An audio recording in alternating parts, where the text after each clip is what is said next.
Tere päevast, head konverentsi jälgijad! Aitäh selle sümpaatse sissejuhatuse eest. Minu mõttearenduse keskmes on mängustatud töö- ja õpikeskkond ja seda kaasaegse organisatsiooni võtmes.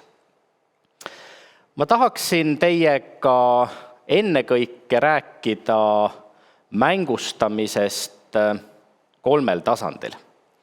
Esiteks loomulikult õppeaine tasand, see, millega te kõik olete kahtlemata hästi tuttavad. Sealt edasi õppekava tasand, aga ka organisatsiooni või õppiva organisatsiooni tasand. Aga enne, kui me läheme nende tasandite juurde, siis me võiksime muidugi sissejuhatuseks küsida, miks üldse mängustamine või nagu inglise keeles öeldakse tihtipeale serious games. Ja veel enne seda peaks rääkima sellest, millest mina mõtlen, kui ma räägin mängustamisest.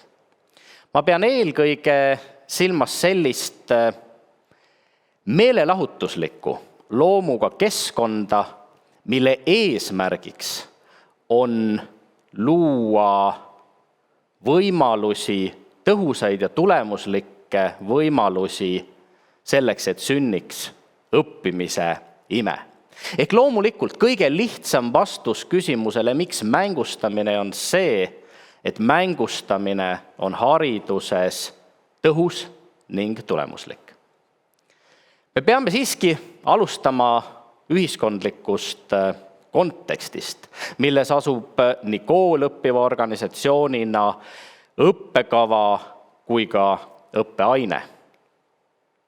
Ja kui me räägime ühiskondlikust kontekstist, sellest, millega seisavad silmitsi noored inimesed, alla 40-aastased inimesed, kelle hulka ma napilt veel ka ise kuulun, siis te näete nii rahvusvahelises kui ka Eesti meedias, sealhulgas ettevõtlus- ja ärimeedias palju lugusid ning uuringuid sellest, et noored on õnnetud. Et Y-põlvkonna noored, need 20–40-aastased inimesed on õnnetud. Nad ei ole oma eluga rahul, ometigi me arvasime, et nad on põlvkond, kes saavutab kõige rohkem, kes võiksid olla õnnelikumad kui nende eelkäijad, sest nad on tervemad kui nende eelkäijad, nad teavad rohkem kui nende eelkäijad, nad on võrgustunumad kui nende eelkäijad, mis võiks luua muuhulgas eeldused ka rahuldust pakkuvamate suhete loomiseks. Ometigi on nad õnnetud. Kõigepealt on nad õnnetud sellepärast, et nad ei saavuta seda, mida saavutasid nende vanemad ehk X-põlvkond. Nad ei saa osta endale sama noorelt autot, isiklikku eluaset, nad ei suuda luua sama noorelt tihtipeale perekonda ja see kõik tekitab stressi. Aga veel enam, nende järel tuleb Z-põlvkond ja Z-põlvkond ütleb, et kõik see, mille pärast te pingutate, kuhu poole te pürgite, see on jama. Miks peaks omama isiklikku autot? Miks peaks omama isiklikku eluaset? Võta parem Bolt, rendi korter. Ja miks sul peaks olema rohkem asju kui sinu vanematel? Mõtle parem sellele, et äkki me saame kuidagi jagada neid asju. Paraku lisaks sellele tunnevad need noored vaatamata sellele, et nad on interneti kaudu pidevalt ühendatud ennast üksikuna, neid vaevab depressioon ja vähe sellest nad ei ole rahul mitte ainult oma eluga laiemalt, vaid nad ei ole tihtipeale rahul ka selle koolikeskkonnaga ega töökeskkonnaga. Ja nad ei ole rahul ka ühiskonnakorraldusega. Mitte kunagi maailma ajaloos varem ei ole noored olnud demokraatiaga rahulolematumad kui tänasel päeval. Sellel võivad olla päris tõsised järelmid. Miks siis ometigi ei ole noored rahul? Vastus sellele on ootuste ja tegelikkuse lõhe. Ja see ootuste ja tegelikkuse lõhe ilmutab ennast mitte ainult kooli ja mitte ainult töökeskkonnas, vaid tegelikult kõikjal, sest tihtipeale ei ole elu selline, nagu see põlvkond, kes on nutitelefonide, arvutimängude ja interneti maailmas üles kasvanud. Mis siis teistmoodi on? Töökohal ei saa nii palju tagasisidet kui sotsiaalmeedias või arvutimängus. Töökohal ei pruugi tekkida samasugust kirge, entusiasmi ja kaasatuse tunnet nagu arvutimängus. Mõnikord töökohal asjade ärategemine vajab palju enam aega ja pikemaajalist jõupingutust kui arvutimängus, kus aeg on kokku surutud. Aga kas koolis ei ole tihtipeale samamoodi? Kas me ei võiks mõelda ka koolist kui kohast, kus ilmnevad need samad mängule iseloomulikud elemendid, selleks, et noored inimesed tunneksid, et koolikeskkond on sarnane sellele keskkonnale, kus nad on tegelikult harjunud õppima. Kui küsida, miks siis ikkagi on nii, et me objektiivselt võttes elame maailmas, mis on turvalisem ja parem paik kui kunagi varem. Mitte kunagi varem ei ole maailmas olnud nii vähe sõdu, mitte kunagi varem ei ole olnud nii vähe näljahäda. Tõtt-öelda see näljahäda, mis maailmas on ka ainult poliitilistel põhjustel. Tehnoloogia poolest ei peaks teda tegelikult täna enam olema. Mitte kunagi ei ole olnud vaatamata COVID-pandeemiale siiski maailmas nii vähe tõsiseid epideemiaid ja pandeemiaid. Aga ometigi me oleme rahulolematud. Ja selle rahulolematuse ületamiseks on minu arvates 2 viisi enne kõike.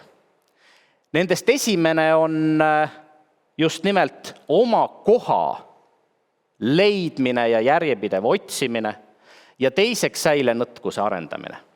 Ma arvan, et ka need on tegelikult need asjad, millele me karjääriõppes ja ettevõtlusõppes võiksime senisest rohkem tähelepanu pöörata. Edasi juurte juurde. Ikigai on teile kõigile paljudele tuttav Jaapani elufilosoofia, mis püüab omavahel seostada selle, mille tegemist me naudime, mis meil hästi välja tuleb, mille eest aga oldaks meile ka valmis maksma ning mida tõepoolest maailmal vaja on. Tegelikult on ikigai üdini ettevõtlik ja äriline mõtlemine. Iga mõistlik ettevõtja mõtleb ju kõigepealt selle peale, mille tegemist ma üle kõige naudin. Teiseks mõtleb ta selle peale, kui hästi see mul välja tuleb või mida ma peaksin tegema selleks, et see mul hästi välja tuleb. Aga ettevõtja mõtleb alati mitte ainult pakkumise, vaid mõtleb ka nõudluse poole peale. Küsib endalt, mida maailmal vaja on, mis on need probleemid, mida peaks lahendama. Ja loomulikult, milline on minu turu suurus või ulatus, ehk kes millistel tingimustel ja mahus oleks valmis kõik selle kinni maksma.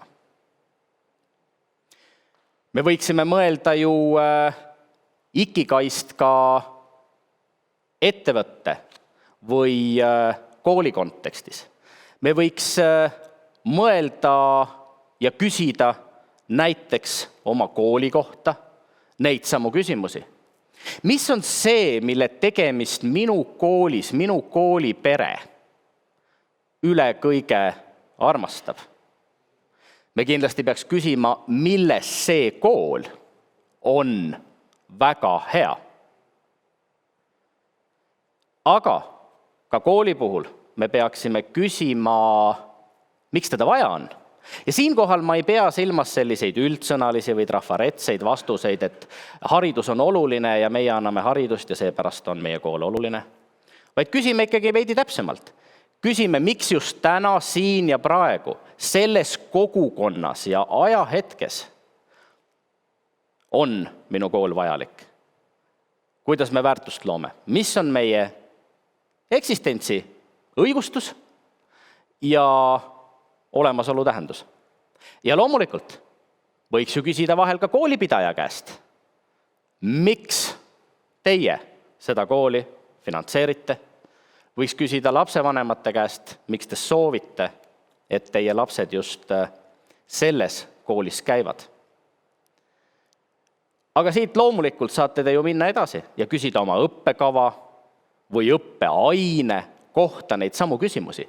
Miks peaks keegi minu ainet armastama? Mida tähendab olla selles õppeaines või valdkonnas tõeliselt hea? Miks maailmal seda vaja on? Ja loomulikult, kuidas selle õppeaine teadmiste oskustega võiks teenida raha? Sest huvitaval kombel täiskasvanud inimene üldiselt ei õpi seda, mida tal vaja ei ole. Ometigi me liiga tihti arvame, et noored peaksid õppima seda, mida neile õpetatakse, ilma et me vaevuksime avama piisavalt eakohaselt seda, miks ikkagi peaks neid asju õppima, teadma, oskama. Lisaks sisekaemusele, nagu ma ütlesin, aitab luua tõhusamat ja tulemuslikumat õppekeskkonda ning rahulolevamat, innustunumat õpilast mängustatud õpikeskkond. Mängustatud õppeainel on reeglina 4 peamist taotlust. Esiteks siis tõesti see, et õpilased oleksid entusiastlikud ja motiveeritud, sest nii nad õpivad paremini. Teiseks turvaline keskkond, kus lahendatakse päris elulisi, tõelisi probleeme. Ma olen näiteks tudengite puhul pannud tähele, et ülikoolides, ärikoolides väga levinud kaasuste põhine õpe muutub traditsioonilisel kujul järjest ebapopulaarsemaks. Sest õpilased või tudengid ütlevad mulle, et me ei taha kellegi teise kaasuseid, me ei taha mingisuguste meie jaoks võõraste organisatsioonide juhtumeid analüüsida ja arutada. Me tahame tegeleda päris probleemidega, millega seisavad silmitsi kas meie tööandja, meie enda ettevõte või vähemalt praktikaorganisatsioon. Ehk siis selmet tuua kaasused klassiruumi, püüame me ka järjest rohkem viia üliõpilasi nende kaasuste juurde ja lahendada neid päriselulisi probleeme, millega organisatsioonid silmitsi seisavad. Mängustatud õppeained aitavad treenida ka meeskonnatöö oskusi, arendada suhtlemisoskusi ning lõppeks langetama otsuseid, tegema valikuid kas infokülluse või nappuse ja kindlasti ajasurve tingimustel. Ma olen veendunud, et õppides tegelikult targemaks ei saa. Paremal juhul võib õppides midagi teada saada, aga targemaks saab inimene ikkagi eelkõige õpitud juba kogetuga seostades ja selle kogetu kontekstis mõtestades. Ja kui me usume, et see postulaat vastab tõele, siis mängustamine on üks ütlemata hea võimalus luua keskkonda, turvalist keskkonda, kus midagi katsetada, proovida, kogeda ja siis ka selles ühises õpikeskkonnas õppejõudude, õpetajate abil koos mõtestada. Mängustatud õppeainel, õppekaval või õpikeskkonnal laiemalt on 4 olulist komponenti. Kõigepealt loomulikult õpiväljundid ja õppesisu. Ma usun, et see on midagi, mida me oleme õpetajatena alati enda jaoks ka kõige paremini läbi mõelnud. Tõsi, mingil pentsikul põhjusel vaatan ma ise oma õppeainete puhul õpiväljundid igal aastal üle ja kuigi ma teen alati enda arvates parima võimaliku versiooni, ma igal aastal ka midagi parandan, kohendan ja täiendan. Nii õpiväljundites kui tegelikult ka õppe sisus, informatsioonis, mida ma jagan, mille üle me arutleme. Aga loomulikult sellest ainult ei piisa. Meil on vaja ka lugu. Meil on vaja mingisugust narratiivi, mille kontekstis me teadmisi edasi anname, mille kontekstis me asjadest räägime, sest konteksti vabalt, nagu te hästi teate, ei ole võimalik suuresti midagi mõista ja mõtestada. Aga me vajame lisaks eelnevale ka hästi läbimõeldud kasutajakogemust. On see siis mingisugune virtuaalses keskkonnas toimuv mäng või on see klassiruumis toimuv mäng. Ja loomulikult me peame läbi mõtlema selle, mis tekitab kirge, mis tekitab ikkagi soovi saada selle õppeaine käigus järjest paremaks, säilitada õpimotivatsiooni. Me EBS-is käivitasime maailmas ainulaadse õppekava ettevõtlusdigiajastul, kus me püüdsime kõiki neid elemente õppekava arendamisel ja väljatöötamisel ja disainimisel arvestada. Me kaotasime ära traditsioonilised õppeained, turundus- ja finantsaine ja õigusaine. Me kaotasime praktiliselt ära individuaalse õppimise või viisime selle osakaalu minimaalseks, ehk keskendusime meeskonnas õppimisele. Me konstrueerisime loo, mille kontekstis me õpetame. Meie puhul on see ettevõtte elukaar. Me läbime erinevad ettevõtte arengufaasid, selle ettevõtte sünnist kuni tema tegevuse lõpetamiseni või ettevõtte müümiseni.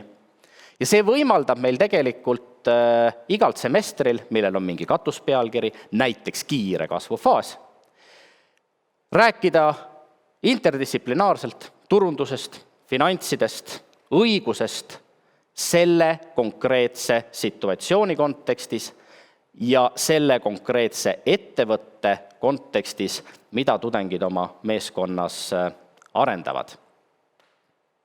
Aga loomulikult samamoodi me võime mängustada ka väiksemat osa või ühte õppeainet, kui see õppeaine on näiteks õppekava sees, mõeldes läbi needsamad 4 asja, millest juba juttu oli, millised on õpiväljundid, millist lugu me jutustame, millist mängu me ikkagi mängime ja miks, ning mida õpilane seda kursust läbides tunneb ja kogeb.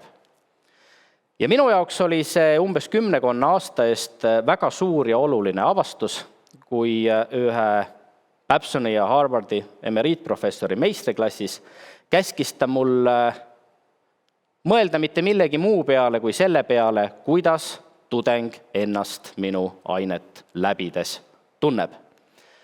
Ja vot siis ma jõudsin esimest korda selle pildini. Minu üks õppeaineid on juhtimissimulatsioon Dynamo ja ma pidin läbi mõtlema mitte selle, mida ma õpetan, mis on need teadmised, oskused või kompetentsid, vaid ennekõike selle, miks, mida ja millal õpilane tunneb ning kogeb ja kuidas see tema õpikogemuse kontekstis väärtust loob. Meie lugu on samuti sarnane ettevõtte elukaarele. Me mängime läbi 10 aastat tehnoloogilise läbimurde järgsel perioodil ühe ettevõtte elust ja kogeme erinevatel aegadel erinevaid situatsioone. Ehk siis kokkuvõtteks.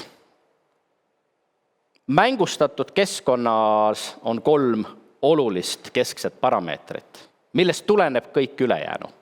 Need on iseseisvus, meisterlikkus ja eesmärgipärasus. Ma julgustan teid, head kolleegid, mõtlema nii oma aine kui õppekava või ka organisatsiooni kontekstis, kuidas te olete sisustanud need iseseisvuse, meisterlikkuse ja eesmärgipärasuse kategooriad. Me teeme tihtipeale väga head tööd kõige sellega, mis puudutab õppeaine kontekstis korrastatuse loomist. Me teame, millised kohustused on, millised on õigused ja vastutus. Me teame, millised on tulemused, kuidas me neid mõõdame, aga ma arvan, et me pöörame liiga vähe tähelepanu sellele, mis puudutab oma aines järjepidevalt usalduse loomist, mis puudutab järjepidevalt õpimotivatsiooni hoidmist ning tähenduse selgitamist, miks see aine on oluline, miks see, mida me teeme, on väärtust loov. Ja ma usun, et kui me nendele aspektidele pisut enam tähelepanu pöörame, siis sünnib seesama õppimise ime, mis tegelikult ka iseseisvuse, meisterlikkuse, eesmärgipärasuse sõnade esitähtedest akronüümina moodustub. Aitäh teile ja ma saan aru, et meil on küsimuste-vastuste aeg. On jah. Ma küsiks kõigepealt, kuidas saab kool toetada tuleviku tegijaid. See on tegelikult selle pärastlõunase ettekannete kogumi üldpealkiri. Mis sina näed, kuidas kool saaks seda teha? 2 asja. Ootuste ja tegelikkuse lõhe tasandamine ja teiseks säilenõtkuse arendamine, pidades silmas seda, millises valdkonnas meie õppurid ennast ennekõike tulevikus võiksid teostada. Kas ootused tuleb alla viia? Ma arvan, et ootused ja reaalsus tuleb teineteisele lähemale tuua. Kes seda tegema peab? Seda tuleb teha koos õpilasega õppejõu kaasabil. Sõnaus, säilenõtkus, mis see tähendab? On välismaa sõna äkki, mida me kõik lihtsalt teame? Ennekõike suutlikkust paindlikult kohaneda erinevate olukordade ja situatsioonidega. Nii pikk lause läks säilenõtkuseks kokku. Päris äge. Mis ta ingliskeelne on? Resilience. Resilience. Ma olen kuulnud ka kerksus. Jaa, aga teate, see tegelikult tähendab umbes sedasama asja, et kui ajakirjanik küsib poliitiku käest teledebatis mingisuguse vastiku küsimuse, siis vilunud poliitik suudab alati kiiresti ja filigraanselt vastata. Viia jutu sinna, kus ta on tugev ja rääkida sellest, mis ta tegelikult kavatses rääkida, hoolimata sellest, et teema oli mujal. Aga tulles nüüd mängustamise juurde, gamification on see välismaa sõna, eks ole. On sul mingi tööriistu, et kui mõni õpetaja, kes meie tänast ettekannet vaatab, tunneb, et tahaks selle kohta edasi teada saada, ilma et tal on aega tulla EBS-i sinu mängustamise tunde vaatama, kust ta seda teada saaks? Mina soovitaks guugeldada. Gamification. Jaa, või serious games. Jaa. Ja siis sealt edasi muidugi. Ikkagi alustada kas või selle 4 põhielemendi läbimõtlemisest oma aine kontekstis. Ja kuidas tulemust mõõta? Et kas saadi mängust läbi või jäi mäng pooleli, on game over?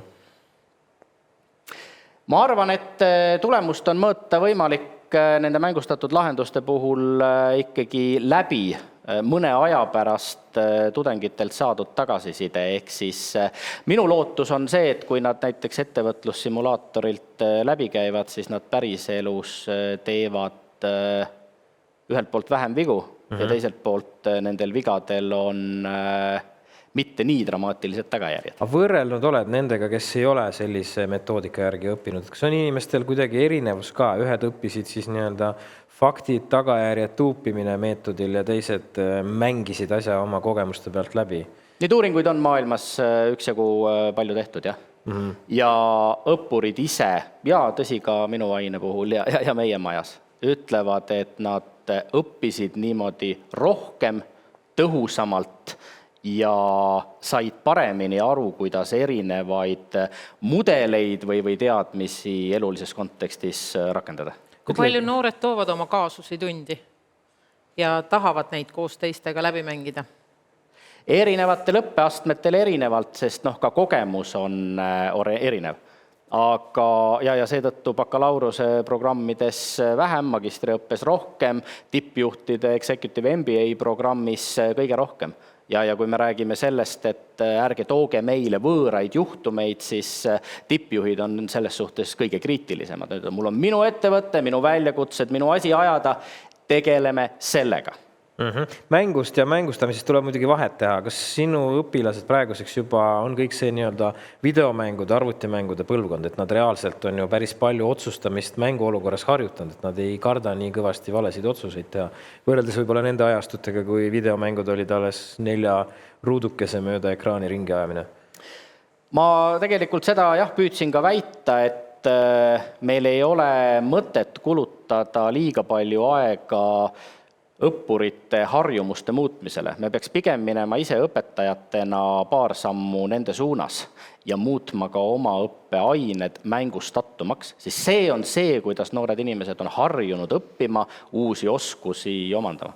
Mõned trikid veel, äkki saad panna sellise tööriistakasti ette, et kui õpetaja on harjunud teatud viisil oma asja edasi andma, aga tundub, et mängustamine muudaks seda kõike vastuvõtja poole peal kasutajasõbralikumaks, siis mis trikid on, mis on top 5 võtted, kuidas matemaatikatundi mängustada? Mina ei ole kunagi matemaatikaõpetaja olnud, Aga sa oled matemaatikat õppinud? Matemaatikat ma olen tõepoolest õppinud, jah. Ma ikkagi tooks natukene teisest kontekstist näite. Ma näiteks usun ka sellesse, et kui me tahame, et ühiskonnas saaks rohepöördest asja, siis selleks on mängustamine, käitumisökonoomika, sotsiaalpsühholoogia võtete rakendamine hirmus oluline. Ma käisin oma 3-aastase pojaga just Portugalis. Seal on häält tegevad prügikastid. Viskad mingisugust tüüpi prahi prügikasti ja prügikast teeb sulle teatud häält vastu. Poiss oli uskumatult huvitatud sellest, et korjata kõik jätise pulgad, kommipaberid ja muu sodi tänavalt üles ja asetada see sinna prügikasti. Aga me võime siit minna kaugemale. Mis oleks, kui nimetaks näiteks jäätmejaamad ümber ringmajanduskeskusteks? No tekitaks süsteemi, et kui sa midagi sinna ära annad, siis tekib sul mingi punktiskoor ja selle eest saad näiteks oma maksudest midagi kevadel maha arvata. Ehk seda tüüpi lahendusi on meil ühiskonnas vaja, aga seda tüüpi lahendusi on loomulikult võimalik ka koolikeskkonnas luua või oma õppeaines. Aga jah, mida mina olen teinud oma õppeaines on see, et ma olen loonud õpilastele võimaluse ise otsustada ja saada kiiresti oma otsustele tagasisidet. Ma olen loonud keskkonna, kus nad saavad samm-sammult paremaks, sest mitte miski ei innusta õppima rohkem kui eduelamus. Ja kolmandaks ma olen püüdnud kogu aeg selgitada, mis on õpitu tähendus, ehk matemaatika juurde tulles, kui meil on 2 tundmatuga võrrandisüsteem, siis me peame suutma selgitada, miks on oluline õppida seda lahendama või miks peaks oskama arvutada silindri ruumala. Sellest ei pea õpilane ise aru saama, see on õpetaja ülesanne seda selgitada. See on see linkimine päris eluga, minu aga see eluga. Kontekst on ju ülikool, eks ole. Ehk siis inimesed on juba täiskasvanud, nad on mängimise ammu ära unustanud ja sina tuletad neile uuesti neid vanu trikke meelde. Ma arvan, et meie publikust enamik on olukorras, kus mängimist mäletatakse vähemalt kasutaja poole peal väga hästi ja õpetajate asi on see endale meelde tuletada. Ma olen sellega nõus, jah. See on see nüanss siin, et selles mõttes on, ma arvan, koolide ja lasteaedade klientuur, kui nii võib öelda, on palju rohkem mängimisel avatud. No, minu aine konteksti üks keerulisemaid ülesandeid on ettevõtte väärtuse arvutamine. Ehk kui ma oma ettevõtte maha müün, mis hinda ma võiksin selle eest saada või küsida. See on üks hirmus vastik ja keerukas modelleerimisülesanne paljude õppurite jaoks. Aga kui ma küsin sissejuhatuseks, kui nad minu ainesse tulevad, et ole hea, hakka kohe mõtlema, millist ettevõtet on üldse mõistlik luua ja missugustel tingimustel ning milline võiks olla selle ettevõtte väärtus, siis nad hakkavad selle vastu huvi tundma, sest see on kuidagi just kui nende raha või nende jaoks oluline. No Erika püüdis ka hommikul selgeks teha, et tema kui ettevõtte, ehk siis isik minu elu ettevõtte. Sina kui elu ettevõtte. Ma ütleks, et Ameerikas on väljend net worth või siis celebrity net worth, väga levinud mõiste, mida guugeldada. Et siis, kuidas sa siis arvutad? Sa arvutad enda kogu tulevase väärtuse välja, eks ole. Palju sa elu jooksul teenid. Net worth ütleb sulle, kui rikas sa oled. Kahjuks ei ole seda kuskile müüa. Aga meie enne kõik arvutame siis tulevik või mingisugust või püüame prognoosida tuleviku rahavoogu. Ehk seda palju ettevõtte oma põhitegevusest võiks mingil järgneval ajaperioodil raha teenida. Aasta käive korda 5 korda 2 on see müügihind 10 aasta jooksul loodetavasti tagasi teenitav. Aga no see selleks, me lähme siin väga majandus ja... Aga teate, ma tuleksin siia alguse juurde tagasi. Mind jäi kriipima see õnnetu olemine. Ja kui meil on terve põlvkond õnnetuid, kelle ootused on, ma saan aru, kõrgemad kui reaalsus, need ootused nähtavasti ei lange, sellepärast, et sotsiaalmeedia hoiab nad endiselt kõrgel. Et on need ootused siis, mis iganes iseenda suhtes, oma elu ja eesmärkide suhtes, kuidas kool ja haridussüsteem saab aidata neid noori, sellepärast, et nad lapivad ennast kõik ülejäänud elu kuskil terapeutide ja mis iganes muudel viisidel, et leida see tasakaal iseendas. Kas saab kool kuidagi vastu tulla neile praegu? Lülitab interneti välja. Nutikeeld. Jah. Ei, ma arvan, et Z-põlvkond saab selle kõigega juba palju paremini toime kui Y-põlvkond. Aga ma arvan, et võti on mõtteviisi muutus. See tuleb ühiskondlikult tasandilt?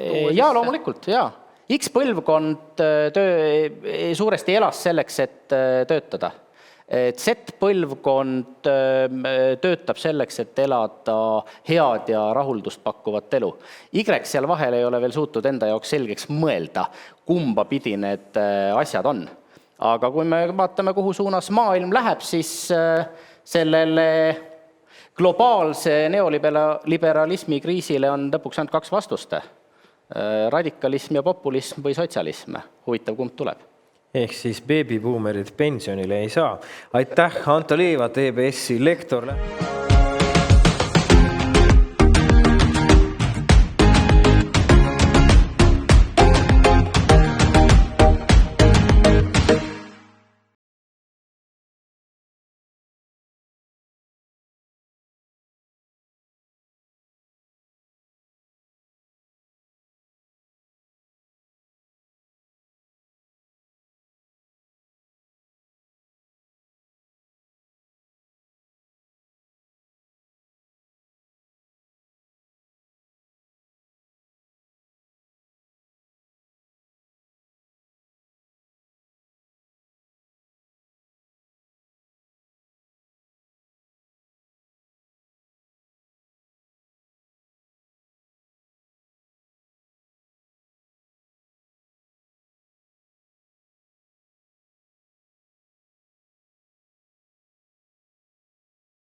riietust, väike tehnoloogia nõks on juures, arendad nagu sellist, ma ei tea, musta riietuks on mingid LED-ribad peal ja saad aru, et tegelikult see on toode, mida mul võib-olla sõbrannad ostavad.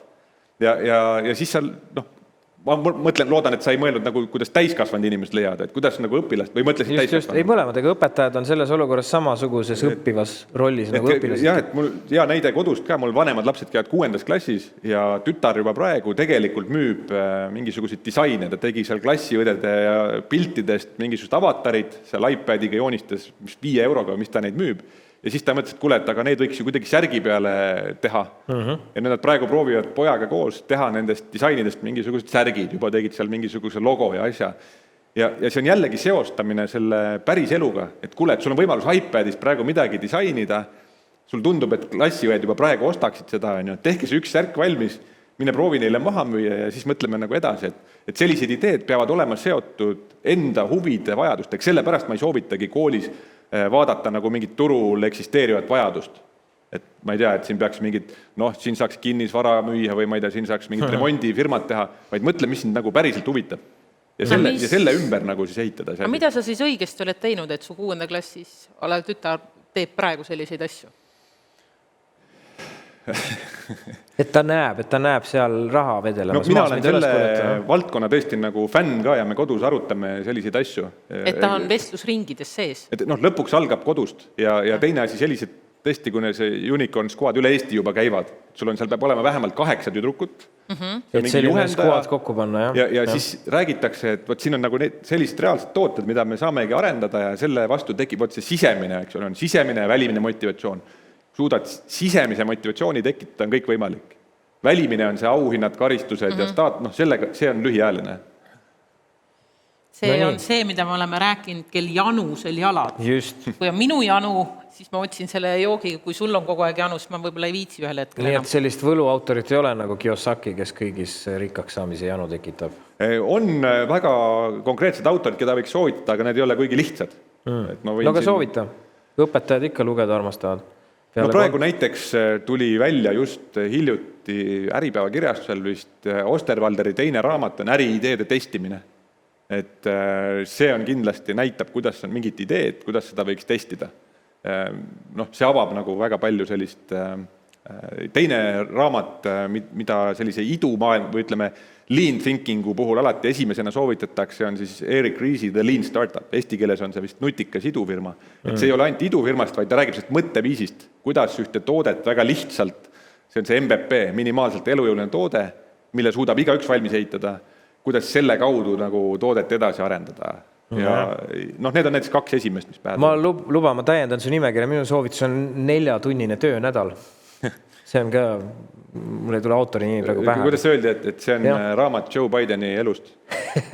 Ei tegelikult seal viidatakse sellele, et kui sa ära efektiivistad oma protsessid, siis sa võid tõesti terve aja puhata ja 4 tundi nädalas tööd teha. See on ju see, mille poole see sinu nimetatud Z-põlvkond juba eos on jõudnud. Nad tõesti teevad täpselt nii vähe kui vaja. Ja siis on üks veel, mida vist eesti keelde ei ole tõlgitud, 0-1, 0 to 1. On tõlgitud? On olemas. Mina olen inglise keeles lugenud, aga eesti keeles on olemas 0-1. 0-1. Kus seda müüakse? Kõigis Apollos nägin... See peaks praegu lettidel olema, minge ruttu ostma, soovitame, sisulist raamatummüügimehed saabusid saali. Peter Thiel on autor, aga see on ka selline kummaline raamat, see põhineb tema loengutel, mis ta ülikoolis andis ja see Blake Masters on need siis kirja pannud nagu konspektina. Aga see on igavesti kummaline raamat, et osad armastavad seda, osad vihkavad seda. Seal ei ole otseselt tööriistakasti, kuidas rikkaks saada, aga see paneb mõtlema küll teistmoodi maailma asjadest. No igal juhul, Juka-Mart, ma saan aru, et inimesed, kes on valdkonnas sees, satuvad sinuga varem või hiljem uuesti kokku, nii et see ei ole viimane kord, kui te teda sellisel teemal esinemas näete. Me ei hoia siin laval rohkem kinni, sest me hakkame juhatama inimesi kohe siit vestluse vormis konverentsilt edasi väga detailsetesse vestlusringidesse. Nende nimed on siis töötoad. Töötoad, just. Ja neid on täna veel 2 jaos. 14.15 kuni 15.30 on üks töötuba, kuhu te kindlasti olete leidnud oma lemmiku ja registreerinud. Ja siis on veel üks töötuba, see on 15.45 kuni 17.00.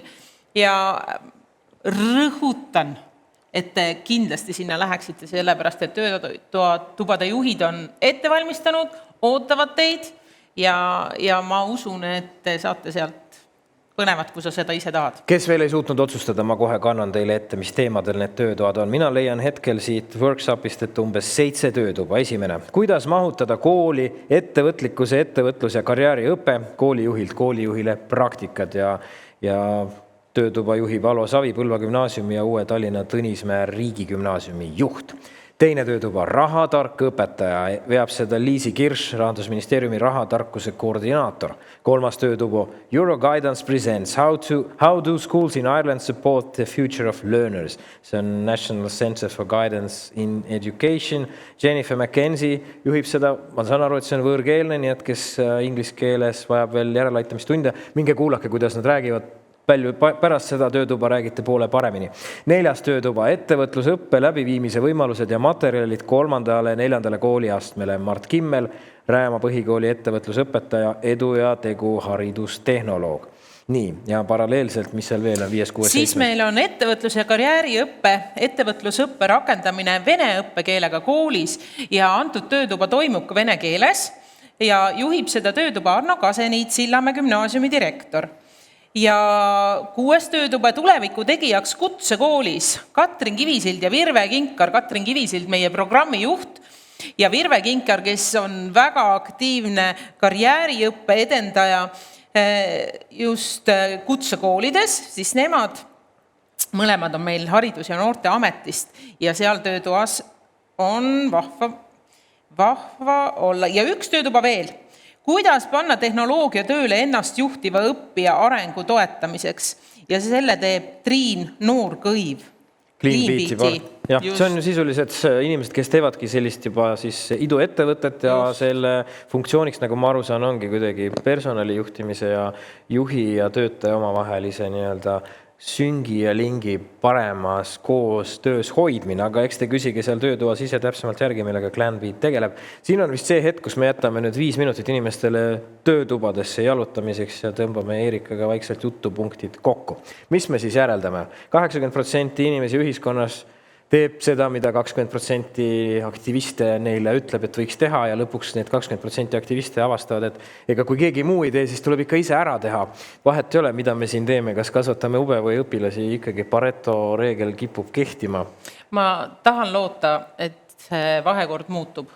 Et 2% teeb 98 vaatab pealt. Ei, ikkagi selles mõttes, et neid tegijaid, neid ennast juhtivaid ja väärtust loovaid inimesi on ühiskonnas rohkem kui kõigest 20%. Ja kui me siin näeme 2 aasta pärast 2023, siis me saamegi panna pealkirjaks, kuidas imeloomad seda tegid.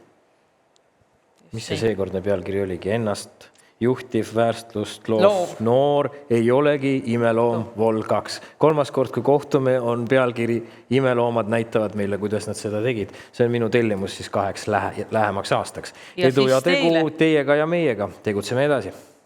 Kohtumiseni.